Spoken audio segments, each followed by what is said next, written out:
All right, we're just about ready.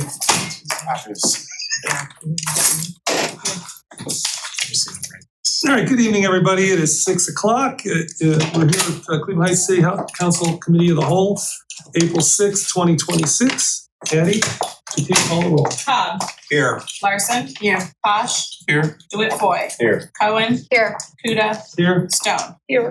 All right, first order of business is to say happy birthday to Jim Posh. Happy birthday! There's cupcakes in the other room And macaroons here. and macaroons there. If we didn't have such a tight agenda, we'd sing, but. All right, so let's get into this legislative review there. I'm gonna start with 066-2066, a resolution declaring the fire damaged property of 3304 Altamont, Cleveland Heights to be a nuisance and authorizing the abatement of that nuisance. Who would like to speak first? Please. I'd just like to say I'm happy to see some house treated this quickly because April of 2025 puts it a year away, and sometimes the houses that have been burnt out of properties have sat there for quite a while. So thank you for taking care of this quickly. You're welcome. All right, any other questions?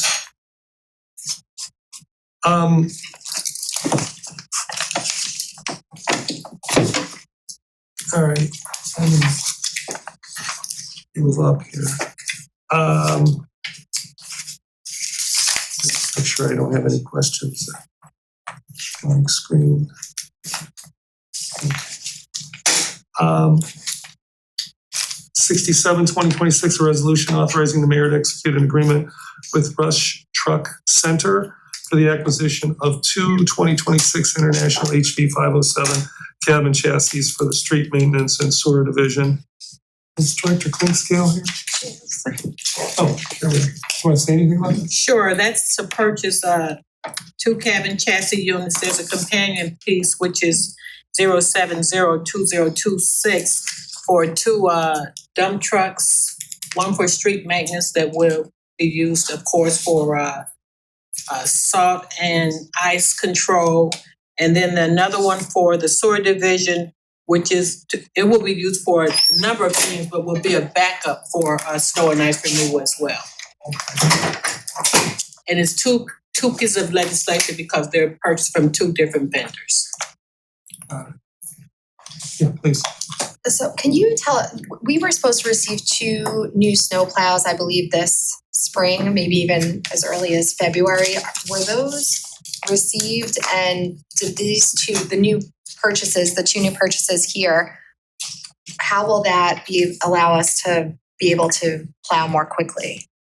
These two trucks, well, of course, one for street maintenance is in addition to the vehicles that they have. The two trucks that we were waiting on for the spring, we're expecting them any day now. We have not received them yet, so we're expecting them any day now. And these two will be additional. Again, the street maintenance will be solely for snow and ice removal, and the sewer division truck will be for a backup. So how many, so it sounds like there's two snow plows coming imminently, one more if we approve this tonight. What is our total large snow plows after that? We'll be at about 12. Okay. And that's a significant add. I mean, if Yes, that's, it is. so if we had 9, now we're gonna have 12. Right. That should allow us to plow the side streets sooner, Right. Yes. ultimately. Yes, it will. Okay. So you're not retiring any of the ones that you already have? The two that's ordered, one is retiring. The two that are on order now. In the whereas clauses, it says, in order to meet operational needs, it is necessary to purchase these two. How do we assess those operational needs? Well, the fact that we couldn't really keep up with plowing all the streets in a reasonable amount of time. I don't know if I would say reasonable, but this will help us do a better job. So it will help us meet operational needs. So you see things lagging behind where they need to be, and I mean, that's the assessment, basically. It's just your observation. of Right, how it's the assessment on whether or not we have enough trucks to plow the number of routes that we have in what you deem as a. and what we deem as in an efficient manner. Okay, fair And enough. if it's snowing 24/7 and we're basically staying on the major roads with the equipment that we have, adding to the fleet will allow us to move to side streets quicker. And do we have the staff, like the FTEs to man the trucks, women the trucks, throughout the season, you know, as we're adding more equipment, are we gonna be able to staff those fully? Yes, we will. This is a new council member question. I just wonder if you can, we've had quite a number of equipment purchases over the last several months. Is this typical? Is this part of this ARPA funded? I just wonder what the source of funds are for the equipment purchase. No, it's not ARPA funded for the equipment that we've been purchasing recently. It's kind of typical because a lot of our equipment in the last few years, we've been running with equipment that's maybe 20 years old in some cases. I'm just So, curious. yeah, this helps to bring us up to date. And on the cover sheet, it'll tell you where the funding comes from. Got it. Okay, thank you. If I could, so these two trucks were budgeted and we're on a plan to basically replace one truck a year. So this is according to the plan. Thank you, Mayor. 68, a resolution authorizing the mayor to enter an agreement with Southeastern Equipment Company for the acquisition of a BOMAG model roller and street maintenance division and Department of Public Works. So you want to talk about this one? Yeah, this is a roller for the street division where we do construction holes and what have you, and we put down asphalt. The roller allows us to smooth the asphalt over. And it's to replace a roller that we have that's quite old. You know where it says that we get a discount on this, like there's this, in the contract, it says we get a 32% discount. I know that we don't have to do a competitive bid on this, but where does that come from? But the discount, Yes. that's through Sourcewell. Okay, and it's because we're kind of a regular customer. Yeah, it's at all. Purchasing program. Yeah, it's a Yeah. purchasing program for all governmental agencies. 69 is a resolution authorizing the mayor to enter into an agreement with Kleist Equipment for the acquisition of a 2026 Bandit 15 XP chipper for the forestry division. Any questions on this? Yeah, Yeah, please. President, my only question is this a replacement also, or is this This is a additive? replacement. Let's see what I have written here.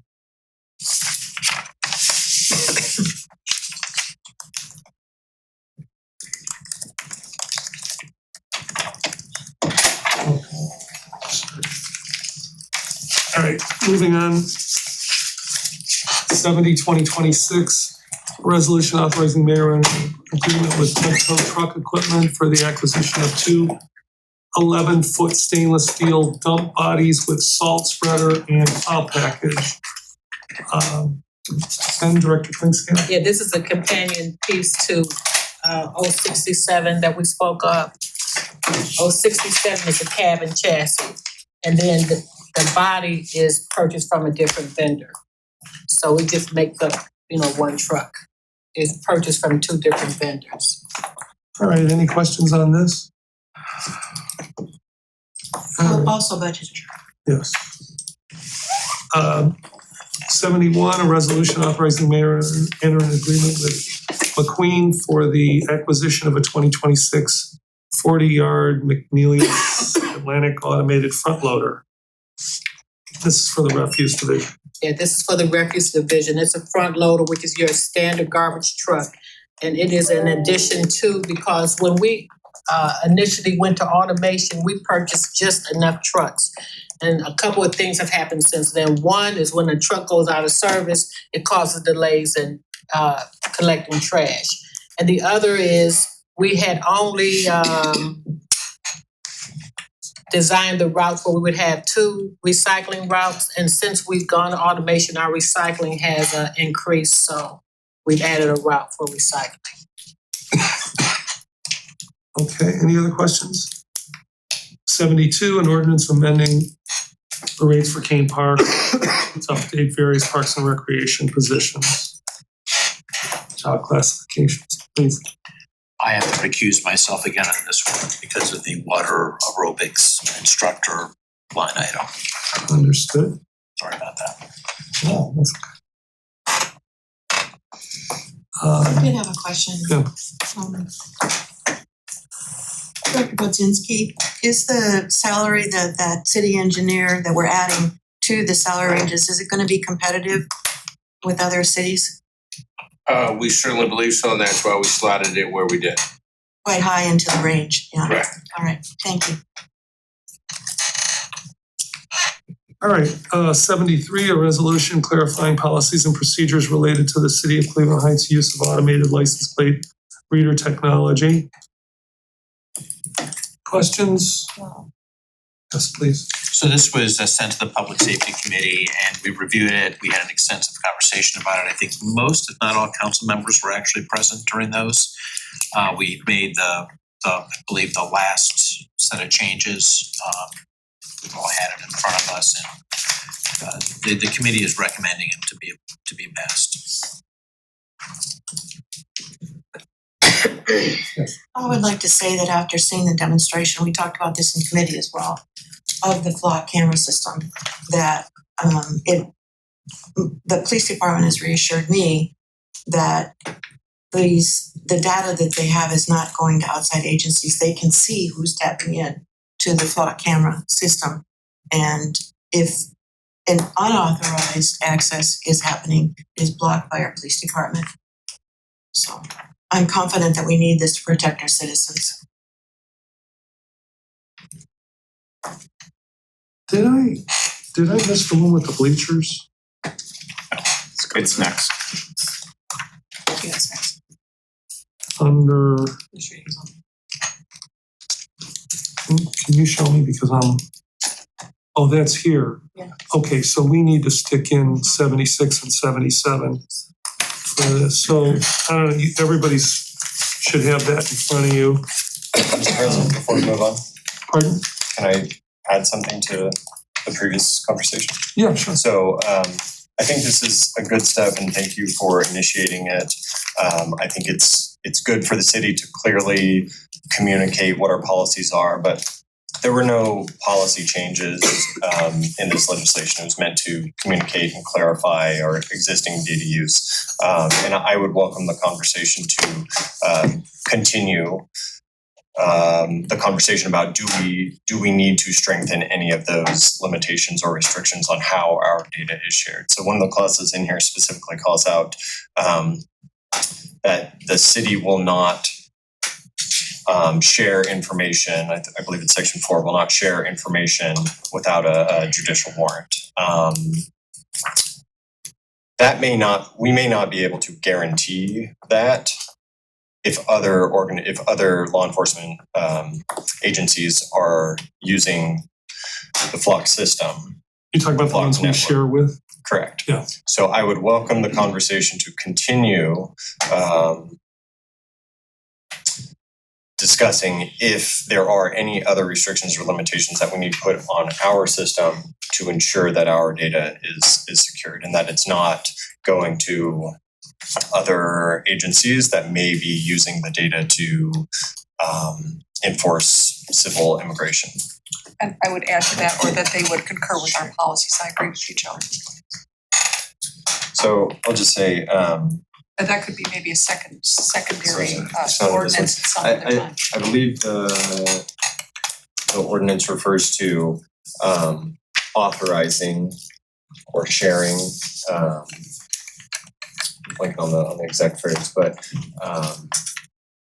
will not Section approve- 4, it's will no not data. approve a request. No data or information collected via the city's ALPR system shall be shared with any federal, state, or local agency when the person fulfilling such a request knows it was made for the purpose of civil immigration enforcement, unless the requesting agency presents a judicial search warrant or a court order specifically authorizing the release of said data. And I am not sure that there is an authorization on behalf of anyone in Cleveland Heights. If another agency is accessing their flock system and going through the network to access data that our cameras have picked up, I don't know that there is any authorization that would be approved.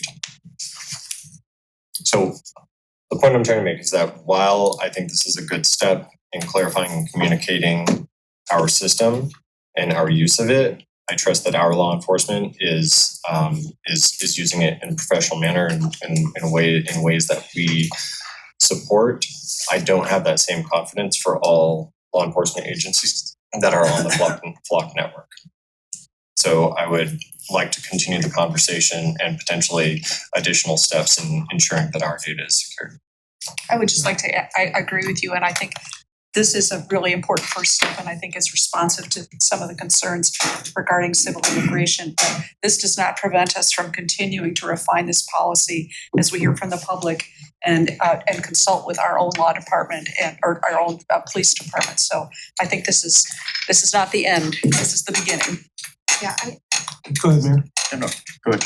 just one thing I would add is that I think, I've looked at a lot of materials from these like anti-flock campaigns, and I think a lot of it is misinformed. A lot of it is not based in fact. And I mean, we see some cities, and I'll mention cities in California like San Jose and Oakland, California, that have maintained their flock contracts. California has the most restrictive data privacy statutory framework in the country. And Oakland, California is, I believe, the only municipality in the country that has its own privacy board as part of its municipality. And I actually worked with that, the privacy board at Cleveland State University. I did my data privacy law clinic with Oakland, California. And Oakland continues to use Flock. So there are obviously ways that cities are finding to retain the law enforcement benefits of using the Flock system, which we've discussed previously are many, while also ensuring that there are data protections for residents and that it's not being used for immigration enforcement. So I'm not saying that we have to end the conversation here. I'm just reaffirming that while we hear a lot about the cities that are ending their contracts, there are plenty of cities that are retaining their contracts or working with Flock to ensure that there's additional data protections around the data that's being shared. I think potentially that could be a good case study for us to look at as we're continuing this. Mayor? Oh, good. 76 is the appointment of Timothy Gorham to the Parks and Rec Advisory Board. In 77 is a resolution appointing Joyce Braverman, Daniel Budin, Maya Evans, Carly Johnson, Robert Kaminsky, Robin Coslin, Margaret Lund, Deanne Lentz, Adam May, Jasmine Moses, Diana and Slima. Read it phonetically.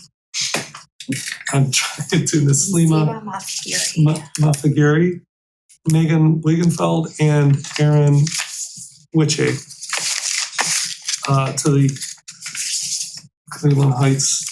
Oops, that's wrong. My apologies, guys. And notice I stopped in my tracks. So we're gonna have to. Also, it's Margaret Land's last name with 2 N's.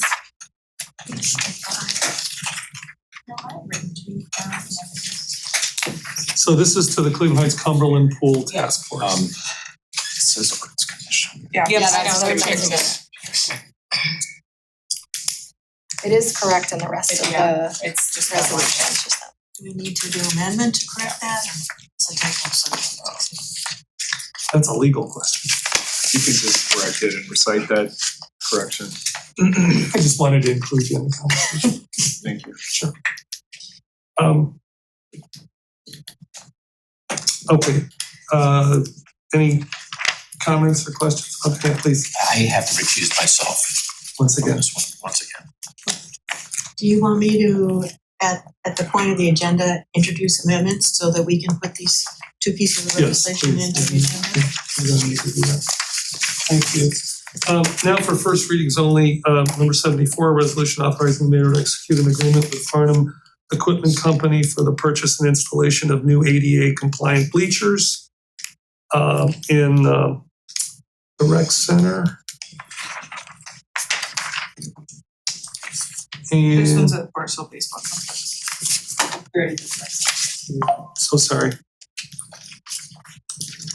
That is for the at the Forest Hill Park.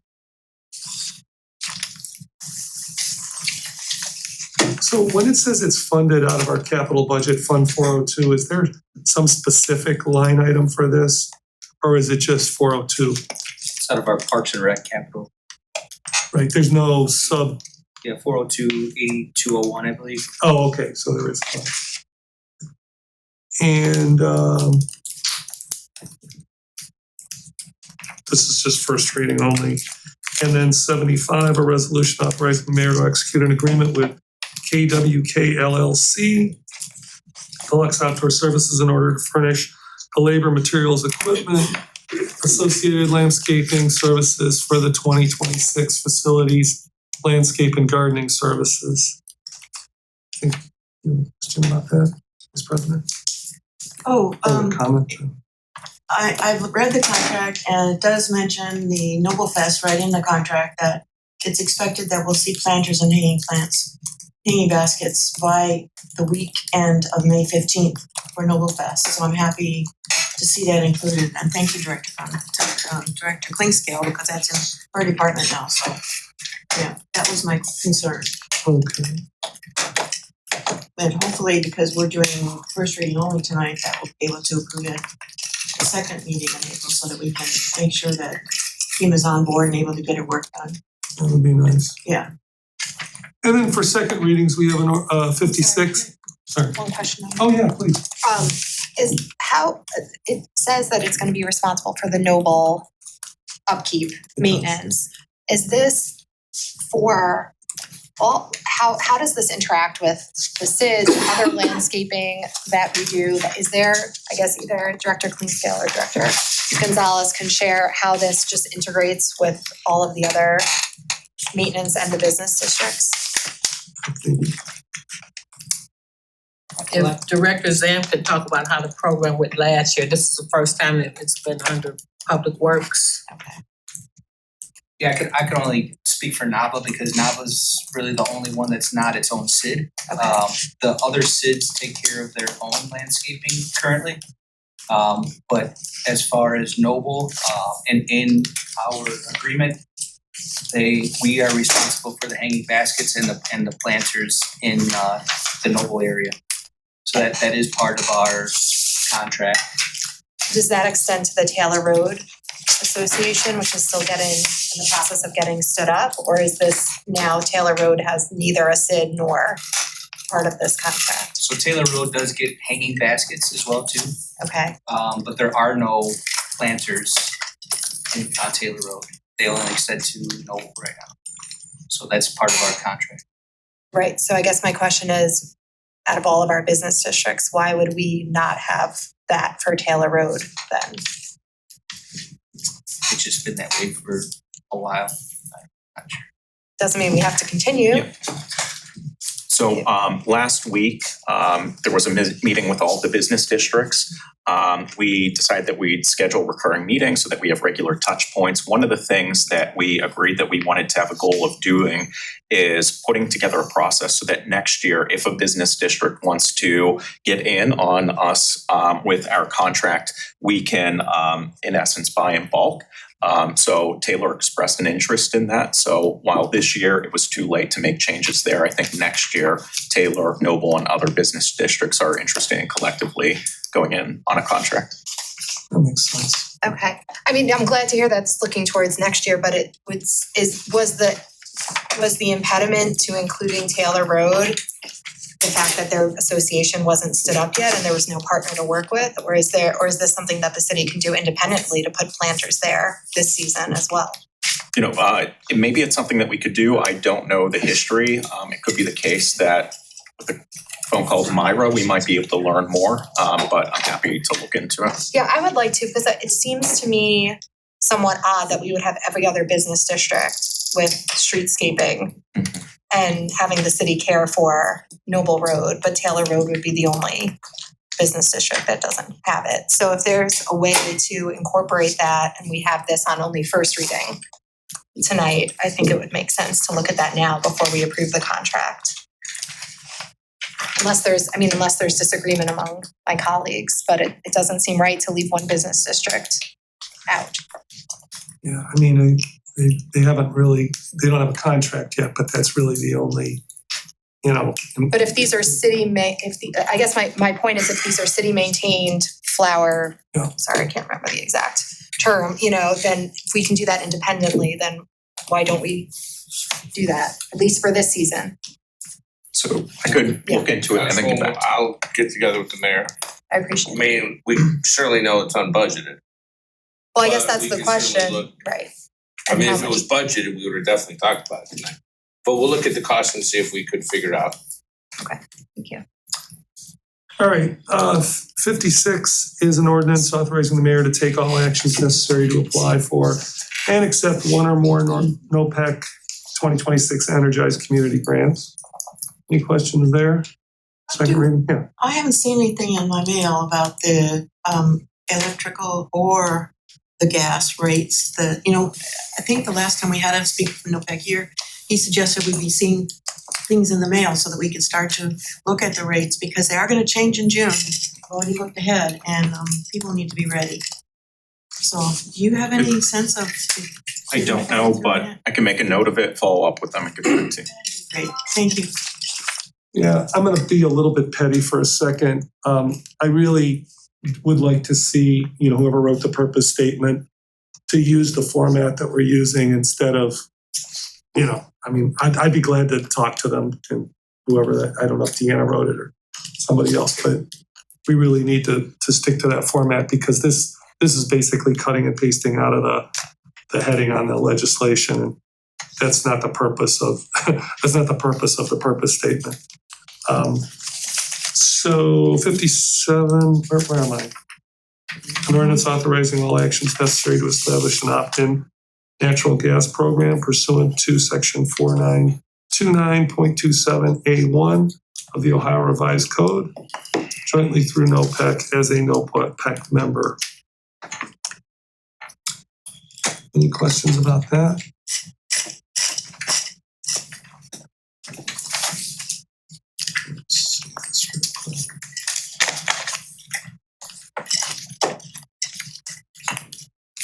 Perfect.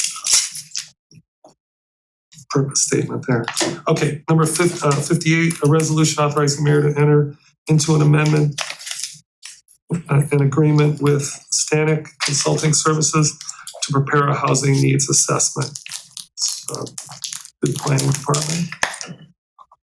I don't know if anybody wants to say anything about housing needs assessment. Sure, so we're in the process of housing needs assessment, as many of you know. There was additional items that we'd like to accomplish with this amendment.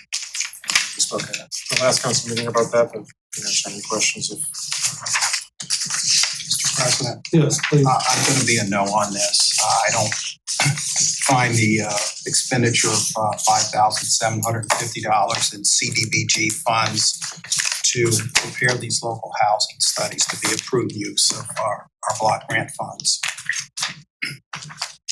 Do we have a timeline on when these people will be, let's just, for the sake of discussion, we pass it. Well, we're currently working with them on the other contract, but they would wrap this in and get started immediately on this. It seems like, I know we don't have a zoning overlay for severance right at our, it's not imminent. I don't see it in the next few weeks. However, whatever this assessment is, it would certainly influence my assessment of anything that was put in front of council about housing needs and the mixture of housing at Severance that might be proposed in the overlay and so forth. It just, this would be something I'd like to look at before, you know, and maybe that'll all work out. I don't know, but I would just put that out there. Well, just to add on to your question, when is the housing assessment going to be completely finished? So they're just wrapping up the research and analysis, and then in April, in the beginning of May, they'll be working on strategies that they'll be sharing with us. And then mid-May through June is where we would be finalizing recommendations and getting reports. Can we, if I can suggest that perhaps for the May Planning and Development Committee meeting, could we have them join us or have planning give us an update on the housing I think assessment? that was included in their timeline. I think after the last council meeting, Eric spoke about this.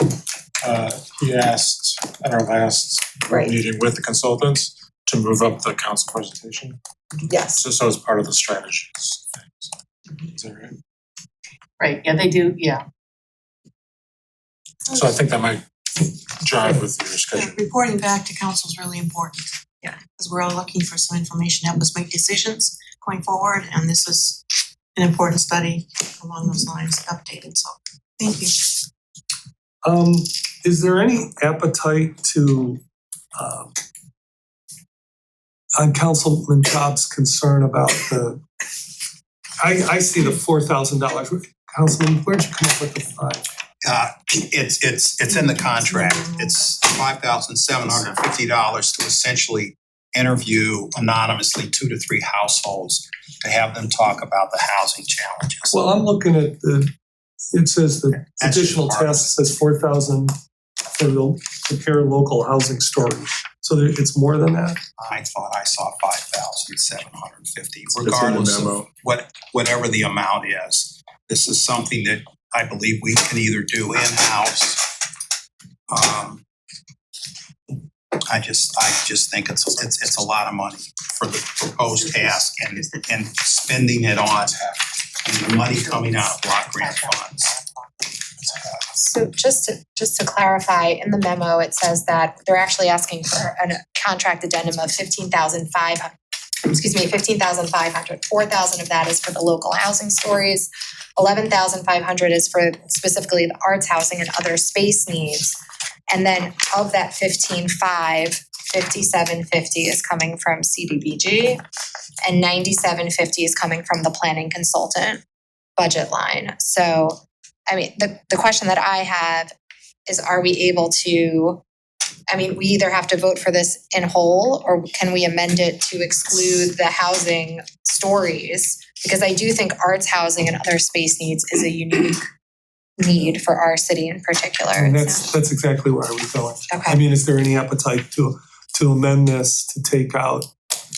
I mean, is that what you want, or do you Yeah, just? but don't, I mean, No, I mean, don't go along just because I have an issue with that. I read this and I got a little memo there saying, do we really need to do this?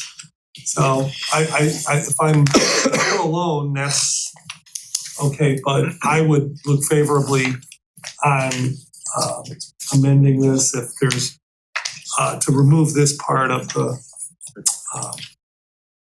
funding. Just open it up to comments. Go ahead. Well, I'm supportive of both, Yeah, okay. both items.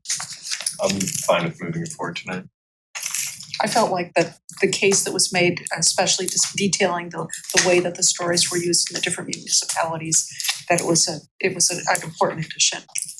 Yeah, I think the issue is, could we do it, you know, I don't know if it's, Could you restrict the funding, the CDBG funding to the to not to the stories? Just say that should be applied only to this arts housing piece. that's is what I what's think happening. we're talking about. Yeah. That is what's happening. So the CDBG portion is for the artist affordable housing component.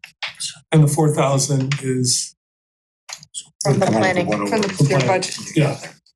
So I thought the issue, that this is at least what I was hearing, was that we could attempt to do this in-house, the $4,000 part with the local stories. So I would suggest that if that's the crux of the issue, we go back to the planning department and ask them if they have the capabilities to do this type of work. You know, I go home every night listening to a planning director from another city, and different people have different skill sets, and I wouldn't know how to judge the skill set of the mix of employees that this planning department has. It's sort of outside the scope of a council person. But I think if you're thinking that if they could do it internally, I think that question would have to get, run through the administration. Assistant Director Knittel, do you have an opinion on that? Well, I think, not only is it having the skill, but also the time to put into doing this so that it's well. The stories help take data and make it more understandable to the public as well as the council members on how this data can be utilized to understand the housing markets and what we're trying to achieve within the city. So that's why planning staff really feels strongly that it's a nice element for us to be able to include with this study. But you're saying we don't have the time. We don't have the time. Okay. I would also suggest that we could use this as a template going forward. That these stories, the questions that are asked by the consultant could be used. It should be a one and done thing. I think that we need to do this more often than just once every 25 years. It's like we need to be out in the community asking for people's stories on housing. And we have that template from this time. I'm willing to spend that money to get it done. All right. So I guess we'll just go ahead with it. 59, a resolution authorizing the mayor to submit the Community Development Block Grant Annual Action Plan. We went through this at the last meeting. Any revelations? Or just questions? Tony? Yes. President, I just recall, it's been a while, but I recall the presentations that we got from the committee, and I still think they're solid. And I know we're sort of going through a series of steps with these first, second, and third readings, but I think this is good work. All right. Moving on the agenda, and before we do, let me just say that once again, there are a lot of first reading for passages on there, too many in my view. I did ask several weeks ago, if this could be addressed in a staff meeting with the directors about, looking at their allocations, from the budget and, timing out when they're doing things, when they're putting things forward, so we can do as many 2 readings as possible. So I'm hoping that the administration is still working on that. I know a lot of this stuff is budgeted, but I also know that, this is the first time we're seeing the contracts. And, if there's been any kind of reason to reassess, we do need more time to do that. So if we can work towards that, it'd be appreciated. The council workshop agenda is sitting right here. I made the couple of adjustments that we talked about. Is there anything anybody wants to add? This is for the workshop on April 19th. Question, you've asked for those documents for the statements from the council members a week in advance. And this is going to be compiled and anonymized, and then it will become a public document, is that correct, or no? Well, yeah, anything emailed is a public document, but we'll send it to Addie. Okay, That's how we'll do it, and that will avoid having a conversation, if you will, by sending it directly to the clerk. Okay. President. Yes. And I started talking about this last time, but I am working on an idea for community engagement and how we can broaden, the spaces. So not sure where we want to put it, but I did want to include that in the pre-read to all of you. And then hopefully that can be, I don't know if it's not in my committee, maybe it's outside my committee. I don't know if it's legislation as much as it is. Yeah, why don't, under number 7, council rules, procedures, and practices, let's discuss it and see where we're at, and then we'll find a place to put it. Okay. Great. And the law director will actually be here for that, so we'll have that. Okay. So, Mayor, you see your part of item number 4, so we'll kind of maybe text you half hour before or something. And then Law Director Hannah, your item number 7, probably just give you like an hour heads up or something like that. Because we really don't want to waste anybody's time. For the most part, it's going to be, the 7 of us, well, the 8 of us, sorry, sitting here. Always forgetting about you. No, never. We gotta add Steve into that. Oh, yeah. Oh, yeah. Oh, but are we meeting here? Just point of information, okay. I And thought so, but. Again, I want to thank the birthday councilman for, no, because you did keep pushing for this. You got with almost everything, you got to have somebody driving the thing, hey, we got to do this. And I think you've been saying it for a good year now, so. It's gonna be a team effort, so. Yeah, but thank you for, really making this happen. Okay, ranked choice voting, discussion. So April 22nd, there's going to be a town hall at the Lee Road Library. I thought maybe the next week we could schedule a hearing. Like at a special council meeting, kind of like what we did with Blanche, just have a standalone hearing where we invite people in to discuss, but I'm open to conversations. This will be the town hall on at the Lee Road Library will be probably the first chance we'll have to actually hear what people are saying in the community, but because I think the other one was scheduled at the exact same time of the council meeting. So you refer to as sort of a hearing, it's sort of a one-sided, we're hearing from the community. Yeah. Are we getting any kind of presentation? I mean, it's, ranked choice voting is, there's a basis that you kind of have to know in order to determine whether you're thumbs up or thumbs down for it. Should we have a presentation to council and then do a hearing? Or as part of the hearing, I think. Michelle, would you be willing to do that? Okay. Yeah. Yeah, so I guess my question is like to what end? Like what is are we considering putting this on the ballot as a charter amendment for the November election? Are we just providing information to the public? I just want to get a clear idea of what our. Fair question, and I probably should have said this. So when we talked this through initially, we said that there needs to be an educational component. Michelle is doing that. We said we would have a hearing, and we are about to do that, I think. And then after the hearing, I think that's when we talk about, okay, are we ready to make a decision about putting this on for a vote? We'll need a council person to sponsor that. So you see this hearing as informational for us to assess whether or not we want to move forward to put this as a charter amendment? Correct. Okay, that is very helpful, thank you. Yes. Law Director Hannah.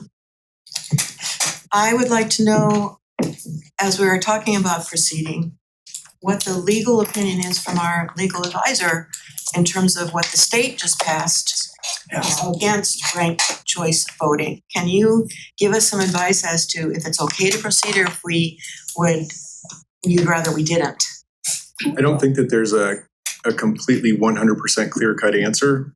If you'd like to have the presentation of some analysis of that when you hold this hearing, we could certainly do that. The language of the statute currently addresses ranked choice voting requirements that are effectuated by the adoption of legislation rather than by way of a charter amendment approved by the voters. And so that is relevant and it may be significant, but it's not completely clear at the moment. Because what you're talking about is not adopting a resolution to put ranked choice voting into place or an ordinance, but rather sending a charter amendment to the voters. Got it. So we can put that together for that Be great, thank you. evening. President?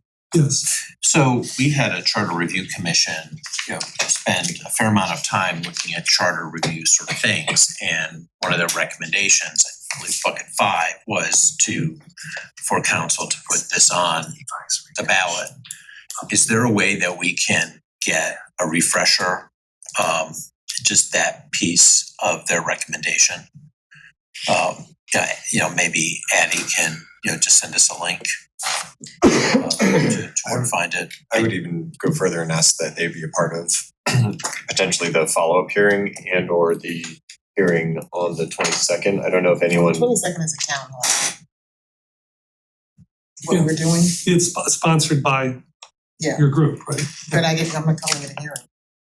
No. Town hall. Okay, it's a town hall for the public. At the town hall, and at any of the previous meetings, has anyone from the Charter Review Commission come and either officially or informally been a part of that conversation? Yes, we actually, at our first town hall we did at the Noble Library, Harriet Applegate presented, and it came out of this meeting, by the way, that someone should come and say, why did they recommend it?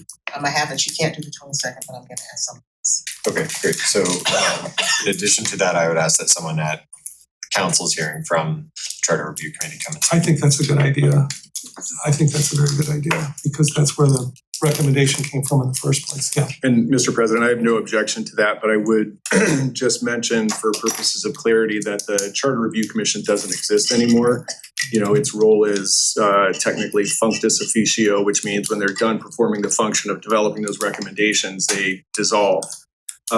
That said, somebody who was involved and who can speak to what's in their report and their recommendations makes perfect sense. I just wanted to be clear that they don't have any official authority. Yeah, I think we have to call former Right. Well, review commissioner. Yeah.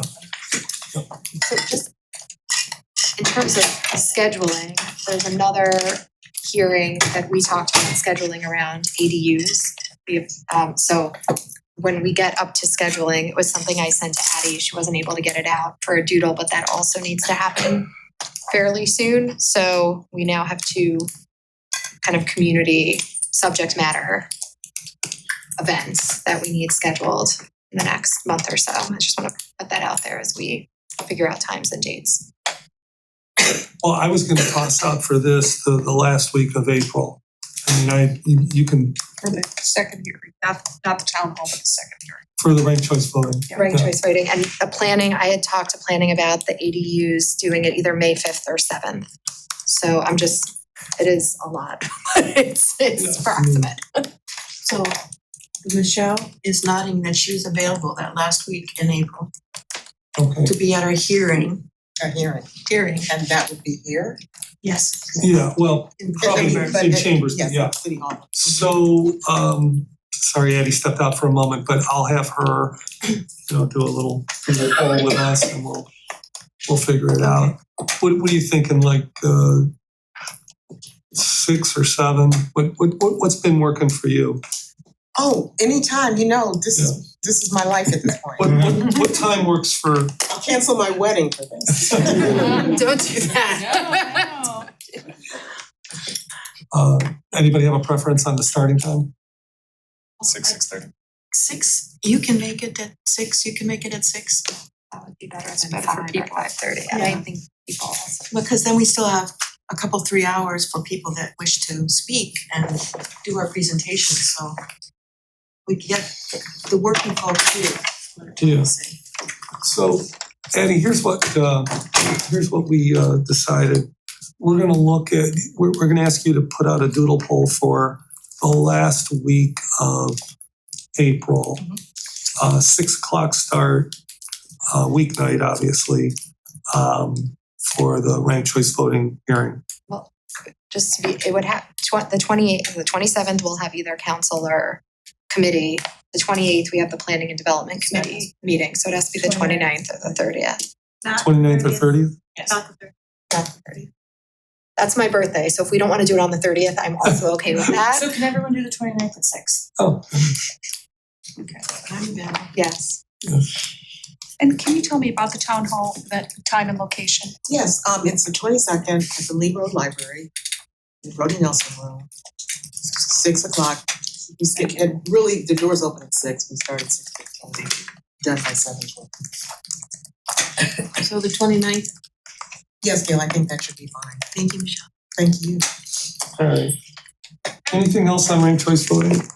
All right, let's move on to the, just a follow-up discussion on the Blanche Avenue Extension project. We had a hearing last week and it was well-attended and we heard from a lot from the community. The planning department put together what I think is an excellent work product of frequently asked questions. So everybody put that in front of them. And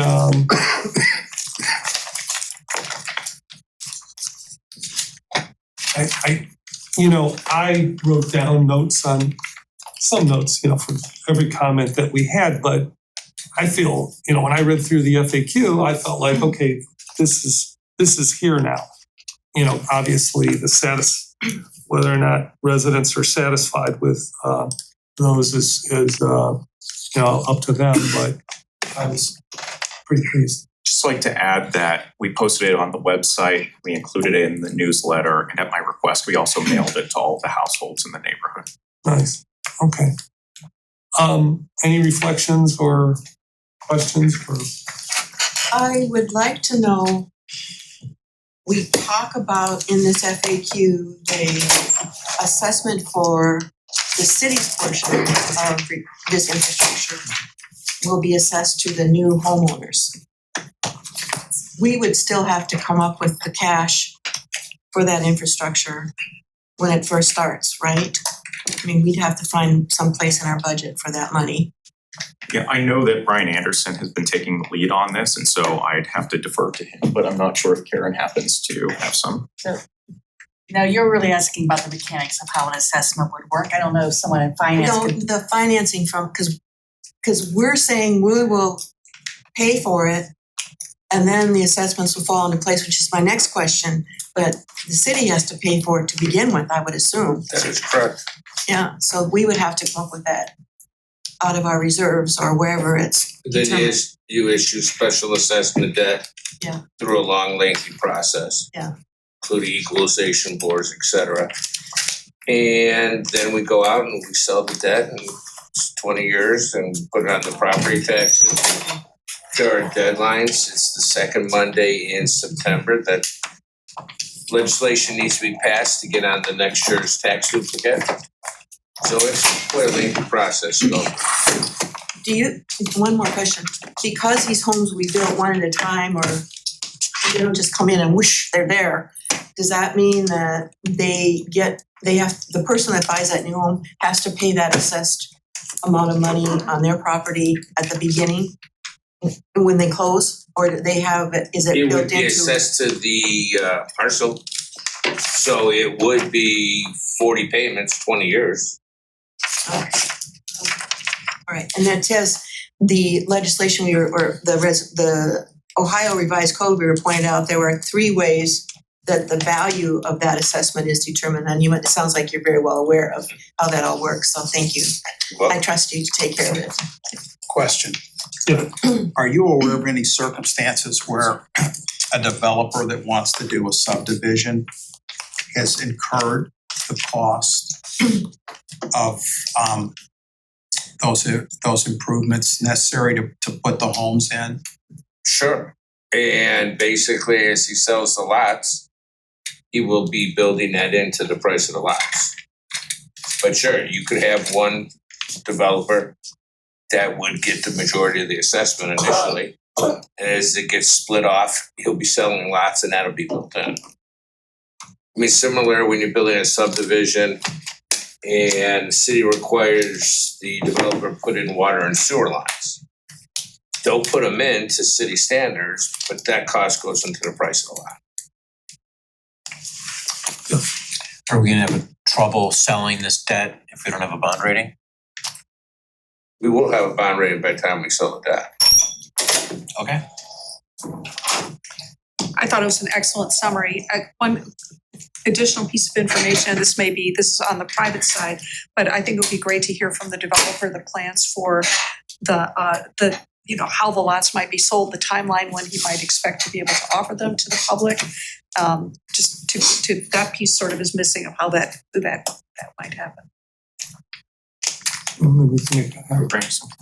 Go ahead. Yeah, and I think you can read it from the FAQs, and it was said at the meeting, but perhaps not heard completely, that there is the city part to this, and then there is a private development part to this. And so I don't know if there's a way to differentiate that in some way that's a little bit clearer, and or even put out, and I know we talked about what council, there was a good description of what council may be asked to do on the road extension piece, maybe explaining what we can or are not doing at all on the private development piece. I mean, I just think that this is where there's we heard a lot of confusion even after planning's really great presentation at the hearing. And I think the more that we can help the public understand that we are not in charge of the private developer nor the sale of the private lots or anything like that. I mean, I think there was, some folks that had an expectation that, well, the city should make sure that the lots go somewhere, or that a resident should be able to buy a lot, but that's out of our control if we don't own them. Then we could probably at least reach out to the developer and see if he's interested in coming in and answer some of those questions that Councilwoman Snow Or even brought just up. provide a statement just to say this is our thinking of this time of how So I made a note might and be I can reach helpful to out make and get back to you. Well, that would make sense. Just for people listening at home, it's item 21 in the FAQ where it goes through, the infrastructure process. But now that Assistant Director Anderson is here, the question was raised, following this, Mayor asked council for the authority to request bids.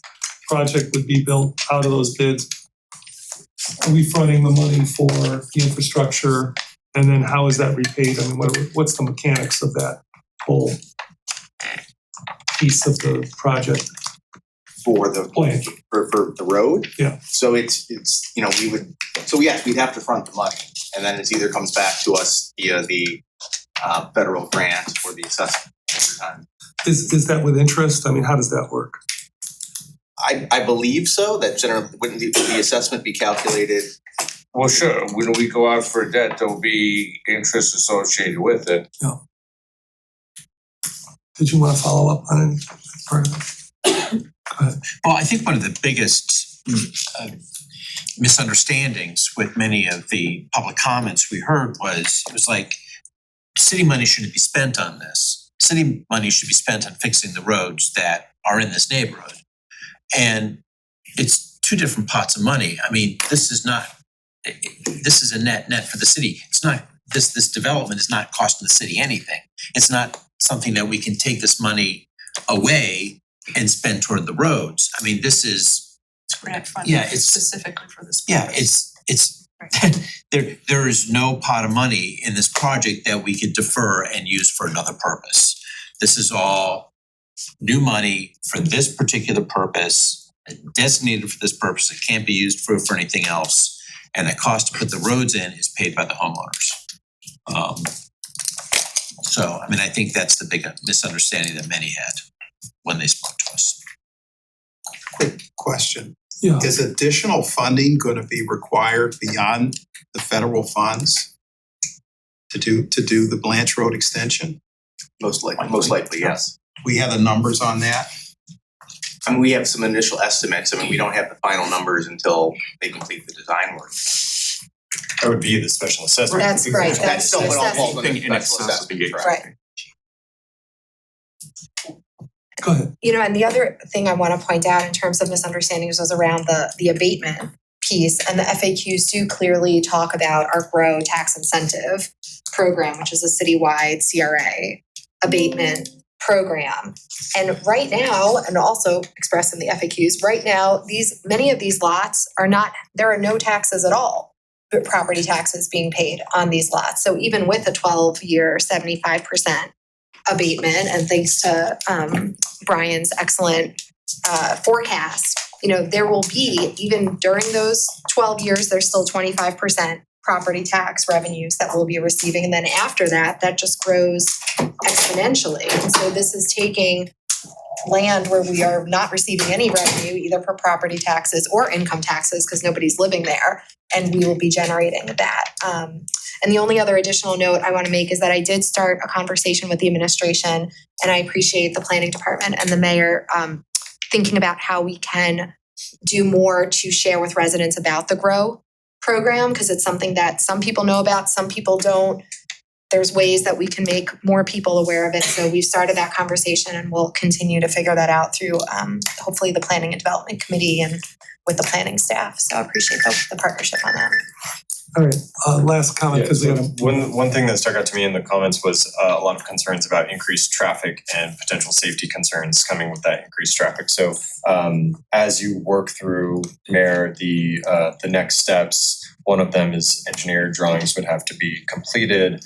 I would ask that for the section of road to be designed, if there could be designs for traffic calming on that section, and then also working with the planning department around related to the Safe Streets for All and the active transportation plan, if there are recommendations from those plans throughout the neighborhood that would address speeding issues or potential traffic calming that could be added to the road network around this construction project, that potentially we could look to fund those in an upcoming budget, as we're moving forward with this plan. okay. Anything else? I mean, I wanna. All right, thank you. Just because there's so many people in here, I'm gonna flip things around just so people don't have to come back, come in and out. I'm just gonna go to other. Joe, you wanna talk about the Tiger 5K? So there's three things that we need to talk about that I know about, and then we'll see if there's anything else. So we are working through a process around streamlining and communicating clearly around how council is allocating funding for various community requests. Council has traditionally done these in the past. Community organizations have come to city council, and we have co-sponsored or partnered to put on those events. We are still working through that process. I think we're close in terms of having an internal working document that we'll be using to work through those requests. But as that's happening, some requests are coming in. So the first one was from the Tiger 5K. They requested $2,500 for reimbursable event expenses. And did we do this last year? I mean, we have funded this last year. It's a similar request last year, and I know that they are also working with members of the administration. I'm not sure if it's Parks and Rec or others. I know they're working with the police department in terms of blocking the roads. So the question is, is everybody okay with Joe moving this forward to the law department for April? So this specifically would be for a $2,500 request. For April, but to put it on for April 20th, correct? Okay, and is that okay with? Just to be clear, nothing of that request is completely aligned with what we've been talking about in terms of the guidelines for potential funding. So that makes sense to me. Well, I hope the one I'm about to bring up falls into the same category. I'll request that someone from the Tiger 5K committee come to the next council meeting. Okay, very good. Similarly, Future Heights has requested $7,500 for the music hop. That is what we gave them last year. I would like permission to, put that on for April 20th and, have the law department basically just cut and paste. It's basically the same thing, except that they are moving the event up to the last Saturday in August instead of the last Saturday in September, because they said they'll have a lot less conflicts with other events. And the weather's a little more dependable, I think. Yeah. So the only thing I will say there is that we had talked about having a $5,000 maximum limit, and we're still working with a $20,000 budget line item. But I think the $5,000 was on the expectation that each request would be $5,000. So knowing the Tiger 5K is $2,500, and then we should know that we'll only have $10,000 remaining. So I would like to explain, because not Yeah, yeah, everybody was yeah. here when we, well, three of you weren't here the last time we did this. So the music hop went from 2 events to 3 events. I don't know if the first time was last year. Maybe it was 2 years ago. Was it last year the first time? Yeah. Anyway, so we used to give them $5,000 for 2 events. They added Coventry. We wanted to make sure that Coventry was, and I realized they could come back and say, well, what about this other, festival or edition? And, maybe we'll have to draw a line somewhere, but I will say that we did agree last year. That doesn't mean we have to agree this year that we wanted to give Coventry their due along with Lee Road and Cedar Fairmount. So that's where we came up with the 7,500. I'm not opposed to it, but I'm sharing where we landed on the guidelines that we discussed. And I just look at it this way. I realize people, and causes will come to us, but once we have these guidelines up, we'll have a roadmap, and I'm comfortable with that. Can I make mention of something? Yes, Todd please. Walburn of the MAC is working currently on an application that would go out to folks who are interested in applying for an event, a city event, so that we know in advance, right, that whether or not we have the actual capacity. Because right now we're kind of doing the inverse. We say, here you go, here's some money, and then we ask police, and maybe police doesn't have the capacity. We have to do it the other way around. So I would just recommend that in the future, we have a conversation about that process as time gets closer to finalizing the. Yeah, I have mixed feelings about an application on the. So this is not an application for funding. This is to make us aware of the need to close roads, things like that. Last year, the police department Like had an insane number of requests that the chief was struggling to fulfill. And so this is an effort to try to make that more predictable for him. I understood that. I thought it was also, I got it now. Maybe on that, we should have a little box on their application. Are you planning to ask council for funding? And on our inquiries, we should say, are you planning to have would you like the city to provide, safety services or? Because it honestly, if we're gonna give, someone $5,000 for an event, and then safety services on top of that, we get more money than 5K, and we want to be equitable about it, then we have to. Can I just say I think the application process is good to assess the event, because sometimes they may not know they need money until we tell them what is going to be needed to do their event. That sometimes certain events don't need security, some do. Some need a street closure, some don't. I have one more item. This was just passed out to you. Let me do a little pre-ramble here, and then okay, so I don't know if everyone knows Steve Walker. He works at the high school. He also works at the rec center evenings. He approached Director Gonzalez and I about sitting down to discuss an advisory role for a youth group, for youth programming, community relations, volunteer opportunities, and so forth. So we met, the 3 of us met in Director Gonzalez's office at, again, Steve Walker's request. And he made this case for having a youth advisory group for Parks and Rec. And we had a discussion about it. And at the end of the discussion, I told them that Davita Russell, the former vice president, had legislation. I don't know if Addie found the legislation. Somebody found the legislation. It was actually a little over 2 years old. It never got off the ground. When I looked at the legislation, it passed, just never got seated.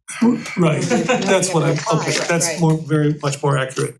It was passed by council, but no applications ever came in. Steve Walker has basically said, I'm willing to go out and do the recruiting for this youth advisory group, which was kind of what was missing.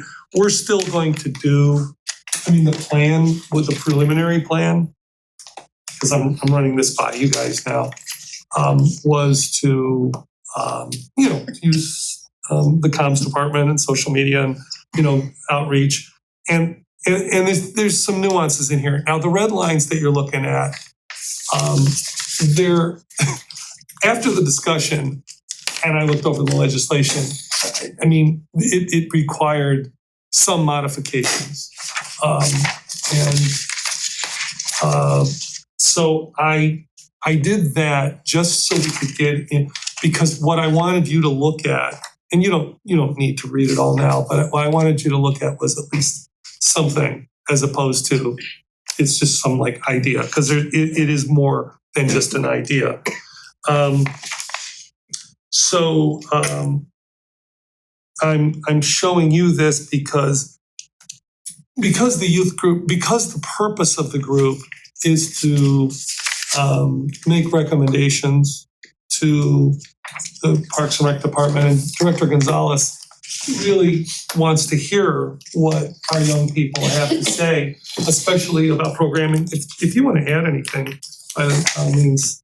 Well, you're hitting it on the head, is that, we've talked about in Parks and Rec, is that where we're really lacking is programming for youth, we offer our basketball, baseball, footballs, different things like that, soccer's, but getting kids through the door and actually participating in youth programming at the community center has been a struggle for us. So this is a great opportunity for us to, first of all, teach a group of kids some life skills, and letting them, give some advice on what they would like to see happen at the community center.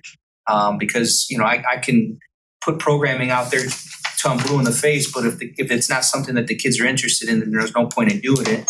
So these are, a group of youth advisory council that can bring back to us and say, hey, this is what we would like to see at the community center, or at our parks, or different things like that. And hopefully, and at the same time, teach them some life skills, being part of a group and making some decisions and different things like that. Oh, thank you for that. Yeah. So first of all, whatever Steve does turns to gold.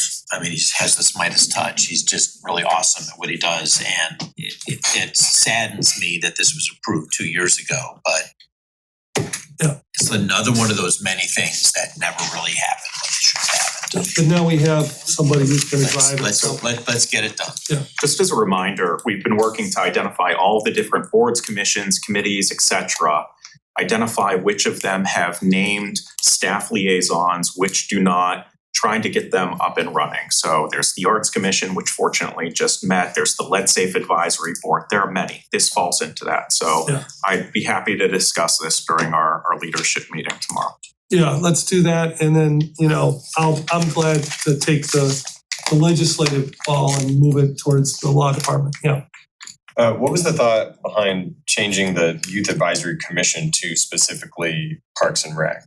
And are there leaving it more broad? Like I can imagine a number of city issues that it would benefit from having youth recommendations on. It's just what Steve Walker was talking about. It wasn't.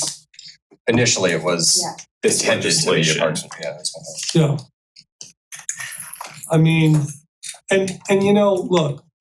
We'll put something in front of us on the 20th, and that's the time we can amend it. But the reason I want to get it going is because, we're looking at programming and these kind of issues for the summer, and it'd be nice to have them in place. I mean, realistically, it's, getting, even if we had a Vulcan mind meld and we're together on this, I don't know if we could get it together even before June, practically, but I just thought we'd give it a shot. Yeah. I also think concentrating on recreation right now is enough for this commission to handle. They're gonna have to organize themselves, set up processes, figure out how to meet with staff and get things done that they would like to see happen. And so it's a good starting point, like we talked about with some other legislation this evening. It's a good place to start. And I think that we might be able to get some students interested in that, can see what they will benefit from if they're on this commission, that they can see change, make a difference right away. Some of the more global issues we have, we can add those in later, but this is a good place to start. And I just feel like when you have somebody that's really, going to actually do the work, I have another if that's.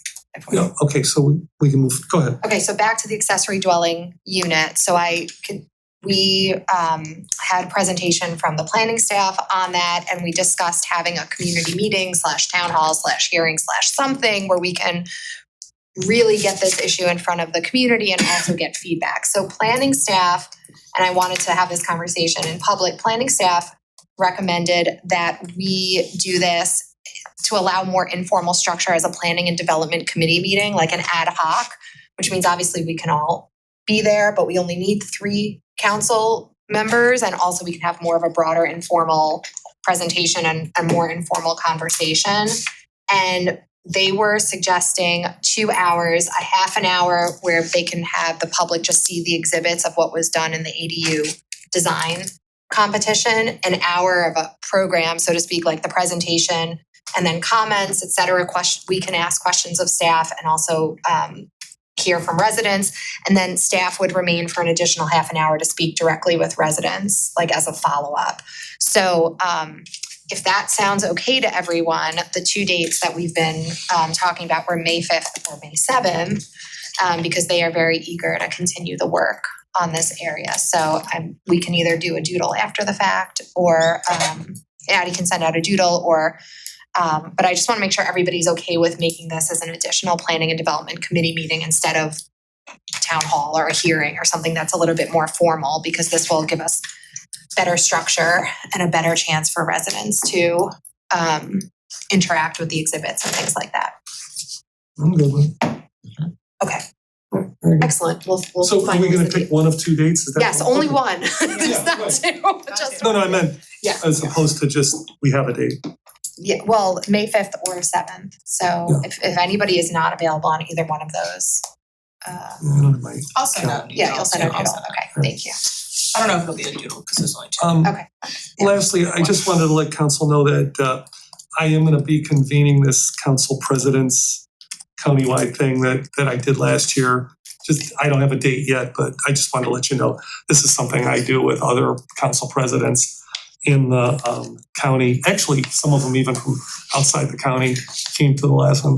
It's a real hoot for me, and everybody brings something to the table where we all just kind of sit down and talk about the things that council presidents have to deal with and share kind of best practices and so forth. It's something that I would definitely, as I did last year, come and report. I take notes and so forth and write up a report and kind of let you know like what I picked up from my colleagues. So Steve Funk? Not until later. Okay. So what? Oh yeah, but that's executive session, right? Yeah. So can we? Do the executive session. Yes. How many parts? 1, 2, or 3 parts? I think we only need the second part now. Okay. Yeah, we'll do it. I would like to make a motion that we go into executive session to consider the terms of purchase or lease of real or personal property for public purposes, or the terms of sale or lease of city-owned real or personal property. Second. All right, any discussion? Can you call the roll, please? Cobbs. Aye. Larson. Aye. Tosh. Aye. DeWitt Foyle. Yes. Cohen. Aye. Fuda. Aye. Reyes. Aye.